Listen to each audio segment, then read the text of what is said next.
huasteca de Hidalgo.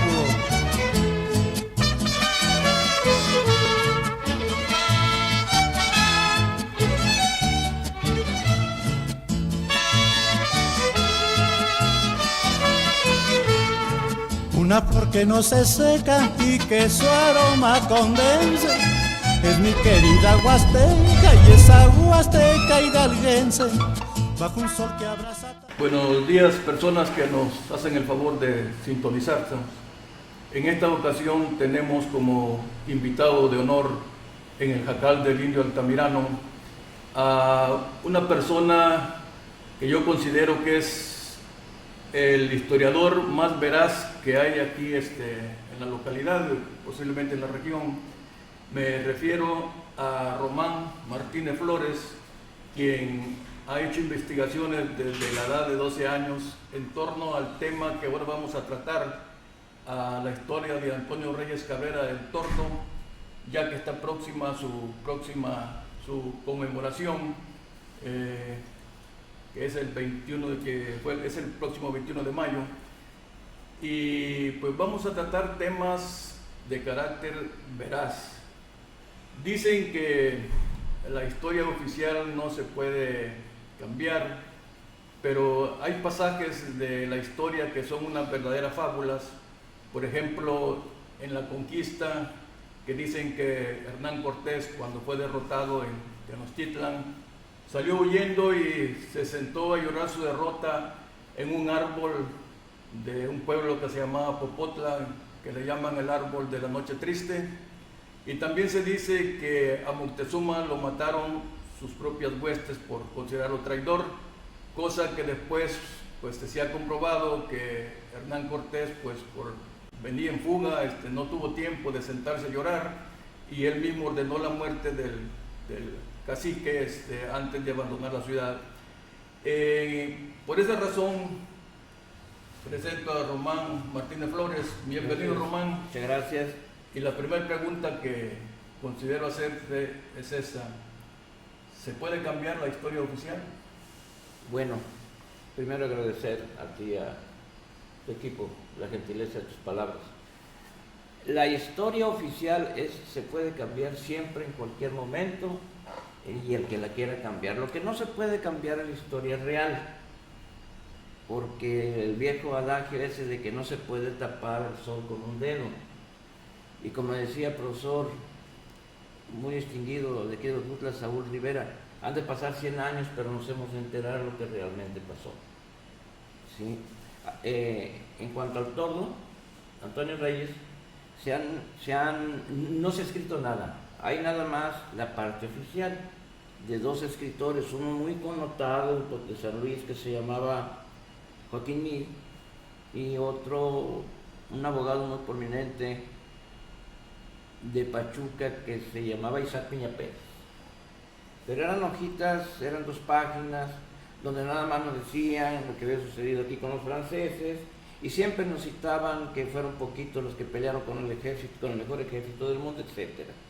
Hasta Joaquín Mir todavía publica la historia de 22 personas que vencieron a los franceses, lo cual, pues sí, se refiere, lo cual no es una realidad, o no fue una realidad esa. Pero a partir de ahí, otra vez, la historia oficial, pues nos dice muy poco, aparte de que del altiplano no supimos muchas cosas. En primer lugar, no pertenecíamos a Pachuca, pertenecíamos a Toluca, acuérdate, estamos hablando de 1866, entonces pues hasta 1869 nos colocaron de capital Pachuca. Román, pues la historia del Tordo, mucha gente la considera que es un héroe entre comillas, porque hay muchas cosas que no son de sentido común creerlas, ¿no? Por ejemplo, de que 22 huastecos, o 23 como dijo Francisco Newman en su poema, derrotaron a un contingente de 400 franceses, de los mejores del mundo, que eran los que en ese tiempo, pues las tropas de Napoleón III eran el mejor ejército del mundo, tenían dominado casi toda Europa, ¿no? ¿Tú consideras verídico o factible que estas 22 personas hayan derrotado a este contingente, o qué crees tú?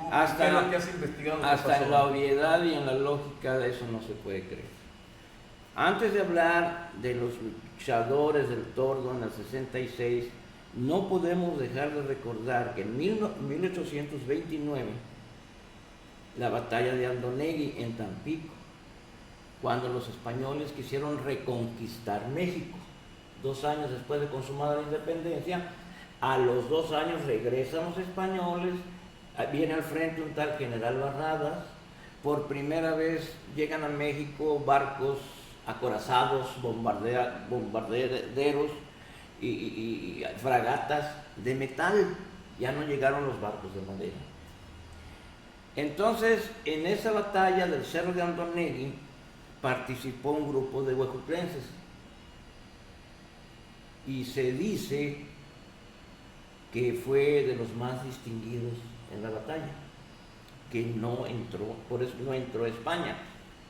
También por allá hay un decreto donde se premia a Huejutla por esa batalla con la exención de impuestos de la Feria de Nochebuena. Eso fue en el 29. No eran soldados los huejutlenses, eran guerrilleros. El guerrillero, tú sabes, no pelea de frente, es guerrilla, hasta el nombre lo dice. Luego viene la batalla de Calabozo en 1847. ¿Contra los mismos españoles? No, fue contra los norteamericanos. Los norteamericanos fueron a Chapultepec en la batalla de Molino del Rey y la del Castillo de Chapultepec, según se dice. Para eso sí hay bibliografía. Hay un libro de Manuel Paino escrito en 1848. Cualquier persona lo puede consultar en internet. Se llama Apuntes para la Guerra de Estados Unidos contra México, escrito por Manuel Paino. Investíguenlo, y esa es la fuente de lo que yo voy a comentarles rapidito. Vienen los norteamericanos de Boston a Tampico. Otro contingente de la invasión fue a Veracruz, iban para lo que es la Ciudad de México hoy. En Nueva Orleans o en Boston se dan de alta 200 irlandeses. Todo eso viene en el libro, o sea, para que se pueda consultar. Y repito, Apuntes para la Guerra de Estados Unidos contra México, 1848, Manuel Paino. El original de ese libro está en la Biblioteca de Chicago, pero lo puedes consultar en internet. Se dan de alta unos soldados irlandeses, que eran como 200 o 300 soldados, para obtener la nacionalidad norteamericana, y se viene en Boston, Tampico, para irse por aquí a México. Bien, aquí hubo una charamusca muy significativa en el río Calabozo. Otra vez los guerrilleros huejutlenses participan, vencen al conjunto que venía enfrente ahí. Bueno, se adelanta un grupo de soldados norteamericanos, llegan a Huejutla, luego vienen los demás en el río Calabozo, según Paino, ahí los emboscan en una creciente. Pero para eso los irlandeses en Huejutla asistieron a una misa en catedral. En esa misa los irlandeses se dan cuenta que contra quienes iban a pelear eran católicos. Y los irlandeses, ya sabrás, eran católicos. Empezaron, dice Paine, las deserciones empezaron en Huejutla.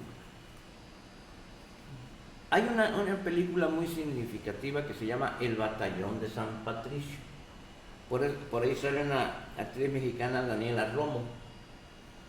Y ahí se ven muchas cosas de esa batalla. Total, que se lleva a cabo la emboscada en Río Calabozo, dan muchas bajas, ocasionan muchas bajas al ejército norteamericano. Todavía agarraron algunos presos y los embarcaron a La Habana, porque aquí ya no los podían mantener a muchos presos norteamericanos, y aquí se fueron a la batalla de Molino del Rey, luego los Niños Héroes y todo eso es otra historia.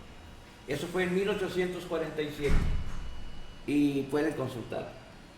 Ahí está, en internet, apuntes para la guerra de Estados Unidos contra México. Pasaron los años, para ser exacto, 19 años, en el 66, en el 65, llega un conjunto de 400 soldados aproximadamente franceses y alguno que otro mexicano. En algunas pláticas que tuvimos con aquel distinguido cronista de Tampico, Aurelio Regalado, tuve el honor de conocerlo y tuve el honor de platicar muchas veces con él, varias veces con él, y me decía que esos franceses venían a México ya porque se estaban concentrando para irse a Francia. Acuérdense que al año siguiente fusilaron a Maximiliano. Sí. Entonces, aquí empieza una parte de la historia de Huejutla, sobre todo en lo que se refiere a Antonio Reyes, que habría que tener cuidado para analizarla. Volvemos a que no hay testimonios escritos, no hay bibliografía, pero para los años 70, 80 todavía viven gentes cuyos padres vivieron la batalla del Torno. Un ejemplo, y con la venia de la familia de esta señora, se llamaba Elvira Salas. Elvira Salas para 1980 tenía 95 años. ¿Cuándo nació? En 1885, ¿no? Por ahí. Su mamá vio la batalla del Torno. Don Manuel León Andrade, en 1980 tenía 80 años. ¿Cuándo nació? En 1900. Quiere decir que su mamá y su papá vivieron la batalla del Torno. ¿Sí? Bueno. Había otras señoras que tenían un hotel allí frente a la presidencia, atrás de lo que es hoy la tienda 21 de Mayo, que le decían las García. Estas señoras solían platicar cosas de Antonio Reyes y hasta el lugar donde lo mataron. Ellas decían, aquí a la vuelta, donde empiezan los arcos, que hoy por Sabancomer, hasta el monumento al Tordo. Obviamente no eran esos arcos, eran unos arcos más gruesos, que todavía se ven en muchas fotografías. De ahí parte mi línea de investigación, de testimonios de primera mano. Yo no hablaría del Tordo, que el capitán, que la batalla de cuántos muertos, que la batalla... O sea, mejor hablemos sobre hechos que sí pudieron o pueden ser comprobables, como se los voy a decir. Se dice que el jefe político de Huejutla era don Manuel T. Andrade, pero hay otro, Cristóbal Andrade. Eran dos hermanos, pero en realidad el que era jefe político no era don Cristóbal Andrade, era don Manuel T. Andrade. Y eran liberales, eran juaristas, miembros de una familia muy distinguida, muy trabajadora, que nunca se le adjudicó nada a ellos malo, que eran los Andrade. A estos señores incluso hay un decreto en el año 1905 por ahí, donde Porfirio Díaz les regala 5,000 hectáreas en Álamo, pero eso ya para el mejoramiento de ganado es otra historia. ¿Cómo empieza aquí el conflicto? Se empezó a especular que los Andrade eran conservadores. Mentira, eran liberales, intercambiaban comunicación con Juárez. Manuel T. Andrade es el que fue diputado constituyente del estado de Hidalgo. Sí, para que veas, no fue don Cristóbal. Don Cristóbal ya había sido jefe político. Y Manuel T. Andrade, la mejor prueba de que no era conservador, era esa, que pasó a formar parte del primer Congreso Constituyente en el 69, 16 de enero. Aquí lo que pasó es que don Manuel T. Andrade recibe a los franceses, como me decía, don Aurelio Regalado, seguramente hubo algunos parlamentos antes que llegara, porque Huehuetlán no era de las regiones que no se quedaban con los brazos cruzados. Si supieron que ya venían los franceses, los hubieran ido a esperar en calabozo, como los norteamericanos. Pero seguramente hubo parlamentos, llegan al centro de Huejutla, no hubo disparos, les da la bienvenida al jefe político, lo lleva a la casa consistorial que estaba donde está ahorita la presidencia. Hay una fotografía donde se ve esa casa que está en el libro, ¿le puedo hacer publicidad? Sí. El libro Huejutla en blanco y negro, es una fotografía tomada de catedral en 1866, precisamente un 21 de mayo, festejando la batalla de Torres, que no fue batalla. Bueno, les da la bienvenida, los aloja, y aquí empieza lo que yo he considerado, con la venia y con la disculpa de muchos amigos y compañeros que se han dedicado a investigar, la verdadera historia del Tordo. ¿Y por qué le llamo yo la verdadera? Porque se puede comprobar lo que yo les voy a decir. Resulta que llega años antes un muchacho de Molango que se llamaba Antonio Reyes Cabrera. Le apodaban el Tordo porque pues, era muy vivaracho, moreno, y bueno, llega a trabajar a Barrio Arriba, a unas zapaterías, que por cierto no hacían guaraches, hacían zapato de vestir, lo metían en cajas de madera y lo exportaban. Tampico, Boston. ¿El Porcegui? No, era una bota. No. Si tú ves la foto del Congreso donde está Manuel de Andrade, está así con su reloj, ve las botas, es de este tipo de botas las que se dan aquí. Después a los años se descubrieron muchas cosas que sí existió eso. La dueña de todo eso era una señora que se llamaba Carlota Reyes. Que no tenía que ver nada con parentesco con Antonio Reyes, no. Esa señora era dueña de todos los terrenos de arriba. Dicen que era una señora muy rica y además de una belleza, pues muy bella, muy alta, morena, de ojos verdes y muy participativa en la sociedad. Esa es la primera contradictoria que encontramos, ¿no? Porque se decía o se dice en la historia oficial que Carlota Reyes era una persona que se dedicaba a lavar ropa ajena. No, eso de lavar ropa, con mucho respeto, porque fue para mí una persona muy, aunque no era de Huejutla, muy distinguida en la historia, muy participativa. El profesor Maya hizo una obra en la cual, pues, el recurso poético, tú sabes que los poetas, como lo fue el profesor Maya, pues les dan ciertas libertades para ir formando sus historias. Eso lo vamos a ver un poquito adelante. Para el primer lugar, doña Carlota Reyes nos daba el perfil, la verdad, según por lo que me dicen y por lo que comentan. Yo platiqué con doña Elvira Salas, que era nieta de Carlota Reyes. Era nieta de Carlota Reyes. Por eso te digo, son testimonios de primera mano. Es como si habláramos ahorita de la Segunda Guerra Mundial o más para acá. ¿Sí? Entonces, doña Elvira Salas y don Manuel Andrade, cuando vieron mi interés en aquellos años, porque yo empecé a investigar esto desde los 12 años, con motivo de las fiestas del primer centenario, me llamó la atención que era Antonio Reyes. Entonces, cuando vieron mi interés, yo platiqué con doña Elvira, aparte platiqué con don Manuel, y coincidían en muchas cosas.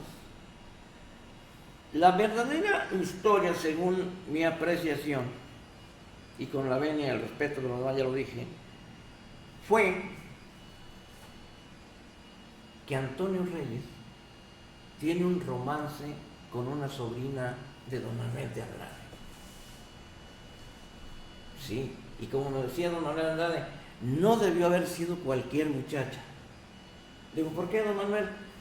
Imagínate, ¿cómo te imaginas? Se llamaba Teresa Andrade. Dice, ¿cómo te la imaginas? Blanca, ojos azules, alta culta sobre todo, porque eran familias cultas. ¿Sí? Imagínate, la embaraza un empleado de Carlota Reyes, o sea, uno que venía de la sierra. Pues ahora imagínese usted a Antonio Reyes. En broma se lo comentó don Manuel. La cosa es que cuando se da cuenta de este desliz, esto es comprobable, cuando se da cuenta y comprobado, se da cuenta de este desliz, don Manuel de Andrade manda a su sobrina a México, ya embarazada, en 1865. A finales del mes de noviembre del 65 llegan los franceses.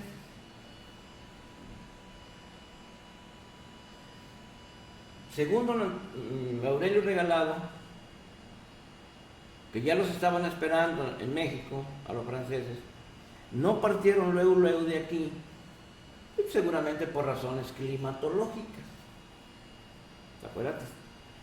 Ya estamos entrando en el invierno y antes las estaciones del año eran más, se podían significar más. Se comenta que los franceses empezaron a investigar, porque ya sabían la historia de la batalla de Calabozo 19 años atrás, que le habían pegado en toda la matuta a los gringos, y de 40 años atrás, donde habían echado a correr a los españoles en el Cerro de Andoné. O sea, tenía fama Huejutla, la gente de Huejutla, de que para la guerrilla eran los mejores de la región. Preguntaban que quién era, me dice don Manuel León Andrade, que según esto le platicaba a su madre, que preguntaban, bueno, ¿quién se puede levantar contra los franceses estando aquí? Le preguntaba el general Abastida, un francés, y él pues aprovechó seguramente para desquitarse de su yerno, que no era su yerno, pero vamos a llamarle así, y dice, no, son Antonio Reyes que vive en Barro Arriba. Ah, caray. Y ahí empieza la historia del toro. Lo andan buscando, me dice doña Elvira Salas que efectivamente así pasó, que lo anduvieron buscando. Carlota Reyes, su comadre de Antonio Reyes, de su empleado, lo mandó a vivir a Tecoluco, y que después lo mandó a vivir unos días a Chilcualoya, donde dicen que se mojó la pólvora, lo cual es mentira, la pólvora no se puede mojar. Tira pólvora y échale agua y se deshace. ¿Sí? Bueno. Pero se vino luego Antonio Reyes. Ahora, aquí empieza lo romántico de los poetas, de los que se han dedicado a escribir 22 huastecos. Los 22 huastecos, que por cierto Joaquín Mida, el potosino, un escritor muy significativo, muy renombrado, los nombra. Entre ellos, pura gente de aquí, pero pura gente intelectual, de las que tenían sus tiendas, unos educados a veces hasta afuera, era gente, como le decíamos aquí, de pantalón. Los apellidos, los Sagaón, que vivían en Tahuizán, los Briceño, los Castro, unos Espinosa, se me van a escapar algunos, por cual pido una disculpa, porque sí, ellos fueron los que organizaron a la gente para la batalla, para la emboscada en el río Calabozo, 20 años atrás. Cuando los franceses, cuando don Manuel de Andrade, segundo don Manuel León, explica al pueblo por ahí de que iban a estar nada más un mes, porque ellos ya iban de pelada para México, pero no, pasa un mes, pasa el otro, y eso de que la bandera estaba tirada, eso de que iba una señora vestida de, no sé cómo se visten las personas que lavan ropa en el río, ¿verdad? Gente humilde, sencilla, y eso ya es lo romántico. Yo creo que ni don Manuel de Andrade hubiera permitido que la bandera estuviera tirada ahí en un rincón, y que doña Carlota pues iba a ver para lavar ropa, y no, para empezar doña Carlota no hubiera dado el perfil pero bueno. De gente humilde. Sí, de gente humilde, sobre todo, sí. Y además muy conocida. Y una persona muy conocida.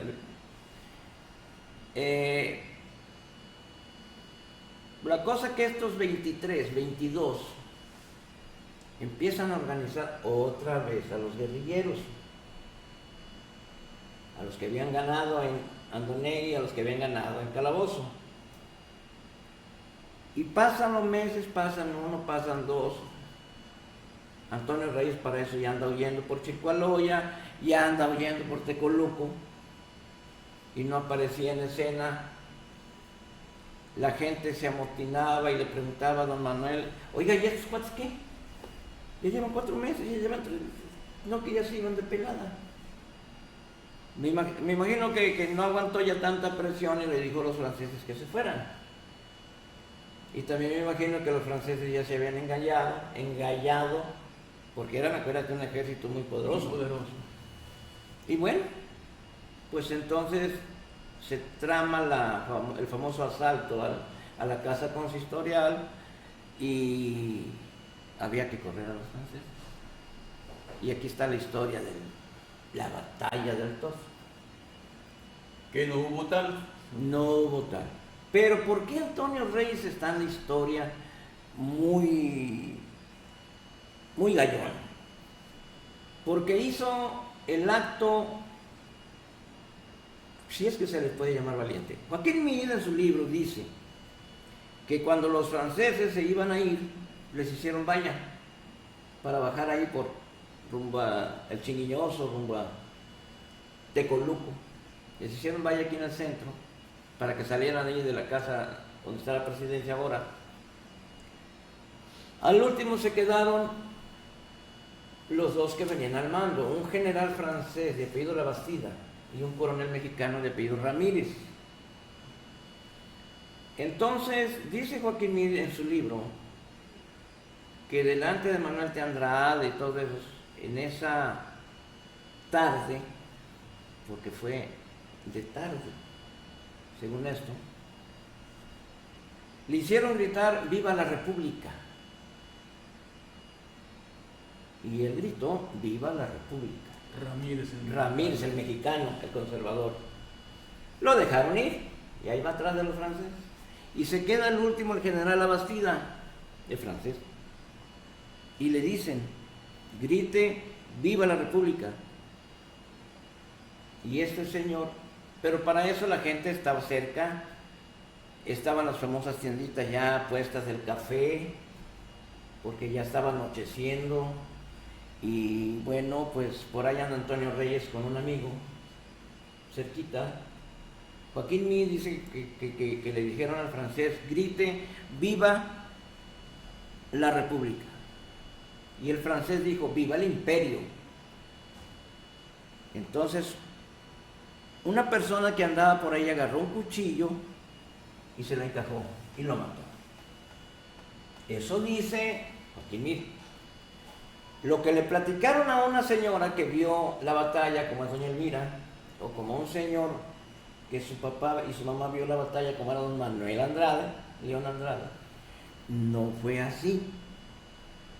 Resulta que cuando después del grito de que viva la República del coronel Ramírez, queda el general Labastida. Al general Labastida le ordenan que grite ¡Viva la República! Y él gritó ¡Viva el Imperio! Y lo que hace Antonio Reyes es quitarle el machete a un campesino que estaba ahí y lo atravesó. Y lo mató. Pero lo mató Antonio Reyes.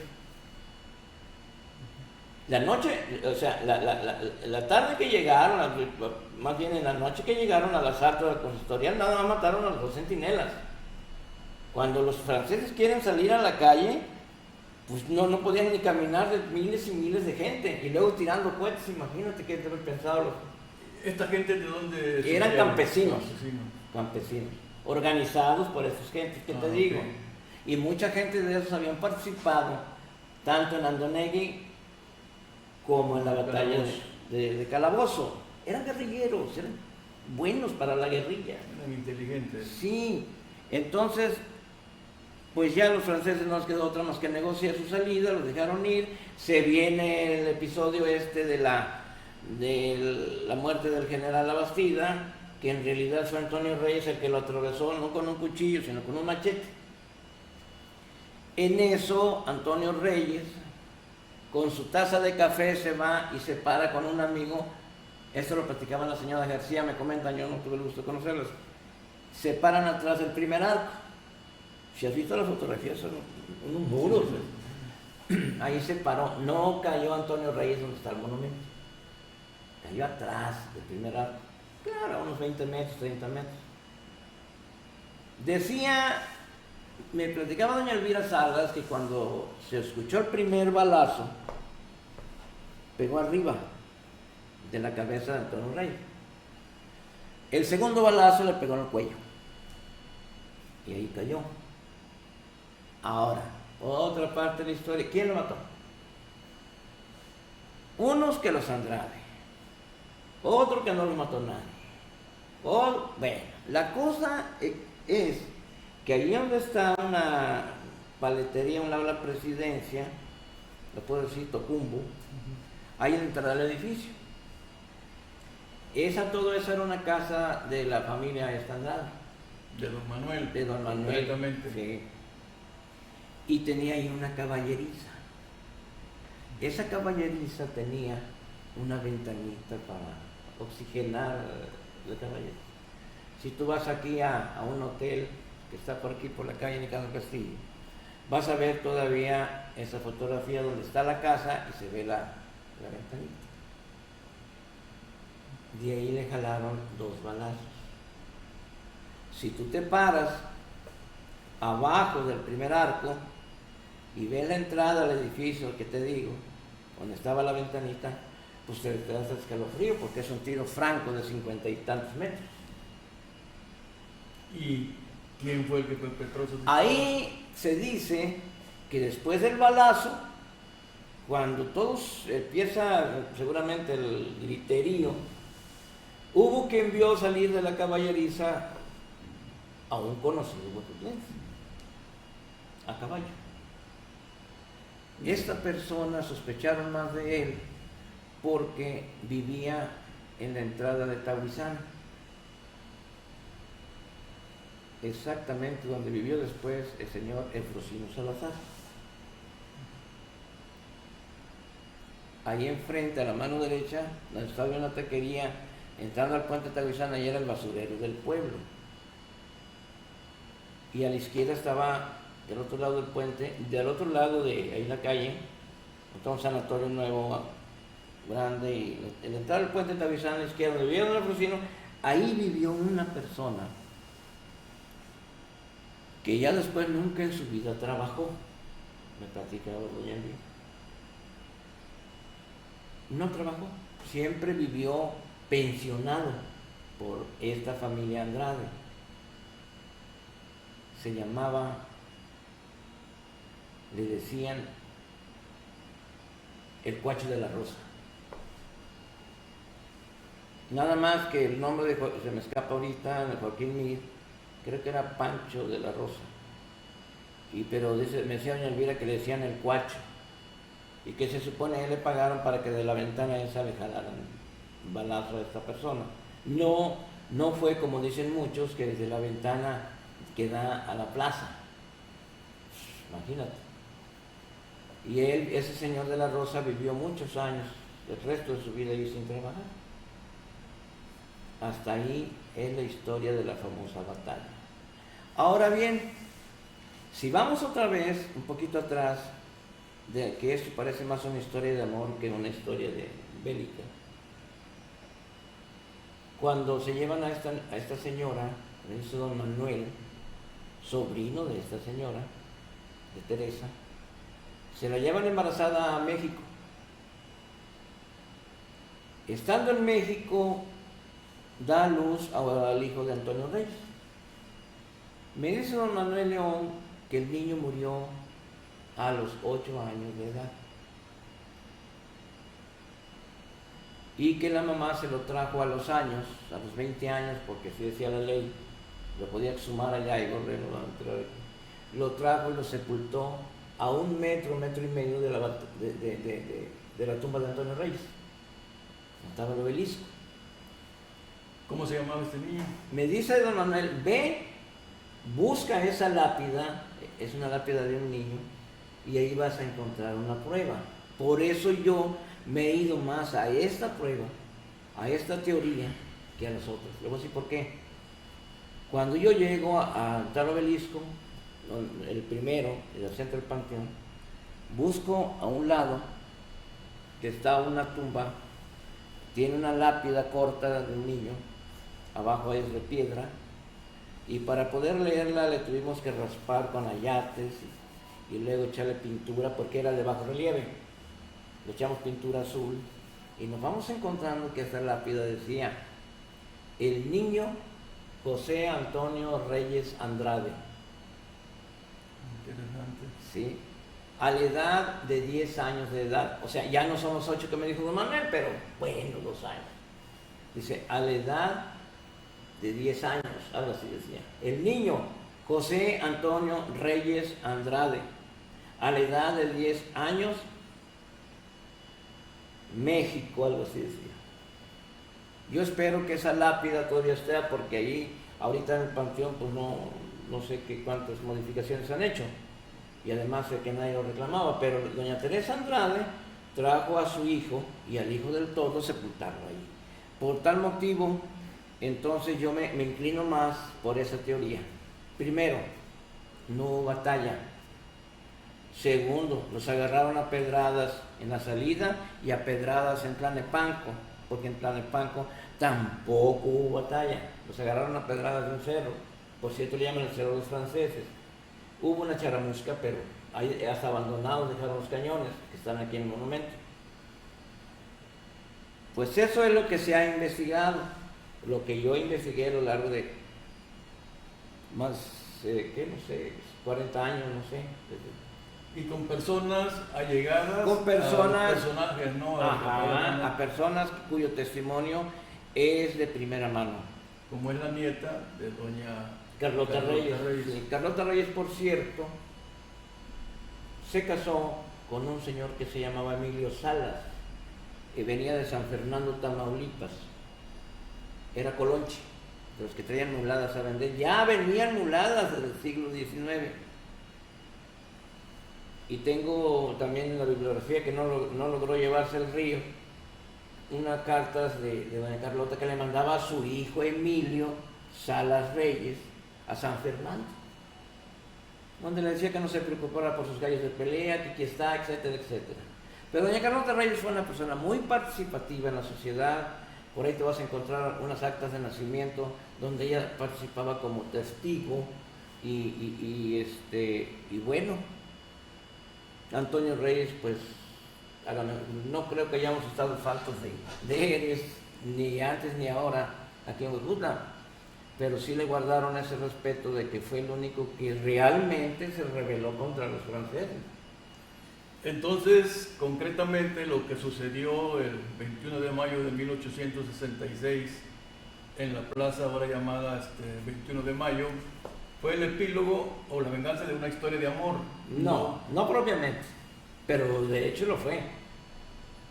La historia de amor, pues está bien dicho, se encaja, porque decía doña Elvira que Antonio Reyes quedó muy traumado con eso, pero decía doña Elvira, no hay que olvidar que Antonio Reyes era casado, tenía un hijo, por eso era compadre de Carlota Reyes. Bien. Sí, y por eso a lo mejor pues hasta no lo dejaron ni casarse con la señora. Y eso fue. Y después no se festejaba la batalla del Toro, hombre, se festejaba la expulsión de los franceses, que es diferente. Pero pues ya ves, los oficialistas de la historia en aquellos años pues nos llamaron que fue una batalla. A lo mejor sí fue una batalla, pero de otro tipo. Sí, de sentimientos. Sí, pero para prueba, ya les dije el libro donde pueden consultar la famosa guerra de la batalla de Calabozo, los testimonios que me dio esas personas. Ojalá esté, yo no he subido, pero ojalá esté todavía la lápida. Si no está, es que por ahí la escondieron también los que administran ahí, no sé. Pero sí existió, sí existe la lápida donde sepultaron pues al hijo de Antonio Reyes con Teresa Andrade. Sí hubo ese vínculo, sí lo hubo. Antonio Reyes, pues al parecer, el único combate que hubo fue el festejo de que los franceses se iban. Yo me imagino que en ese festejo empezaron a tirar cohetes, tiros al aire. De cohetes. Sí. Entonces, en la salida, como las mujeres no habían venido al centro porque tenían que venir a la batalla, pensaron que sí había habido escaramuza, y cuando los franceses van saliendo los agarran a pedradas. Les tiraban piedras las mujeres a los soldados. Sí, pero esa no deja de ser una historia de Antonio Reyes, el Tordo. Sí, no deja de ser que Antonio Reyes es nuestro héroe local. No deja de ser que nuestro héroe. Ahora nacional. Ahora, pues nacional. Ya constituido nacional. Yo me he dado cuenta que hubo por aquí un diputado que, por cierto, no es de aquí, promovió siempre que llevaran letras de oro, porque nuestro héroe seguirá siendo nuestro héroe. Repito, mi respeto, mi admiración, sobre todo también para la familia Andrade, porque fue una familia muy trabajadora, lo ha sido. También para la familia de los Salas, de la familia del Tordo, porque el Tordo dejó familia aquí, ¿sí? Hay descendientes de él. Y pues ese es nuestro héroe local, que por cierto, durante muchos años se dice que se impidió homenajearlo.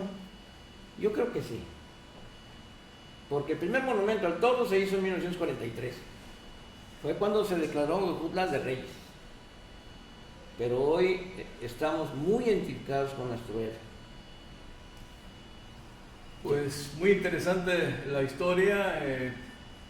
Para las personas que habitan aquí en Huejutla, ahí está una hipótesis basada en comentarios de gente que fueron familiares de los protagonistas de esta historia de Antonio Reyes. Y hay pruebas. Ajá. Y para quienes dicen que la historia no se puede cambiar, la historia oficial me refiero, pues si no se puede cambiar, hay que dar esta opinión y que la gente pues emplea el sentido común para deducir cuál es la veraz, si la oficial o la que nos acaba de comentar acá Román Martínez Flores, que es una persona que de la edad de 12 años, como él dice, desde esa edad pues se abocó, ¿no?, a investigar sobre la vida de Antonio Reyes. Pues ha sido un honor tenerte en el alcalde del Indio Altamirano, Román. Espero que no sea la primera ni la última vez. Muchas gracias. Y ahí quedamos a la orden. Muchas gracias, el honor es mío. ¡Upa! Linda mi Huasteca de Hidalgo.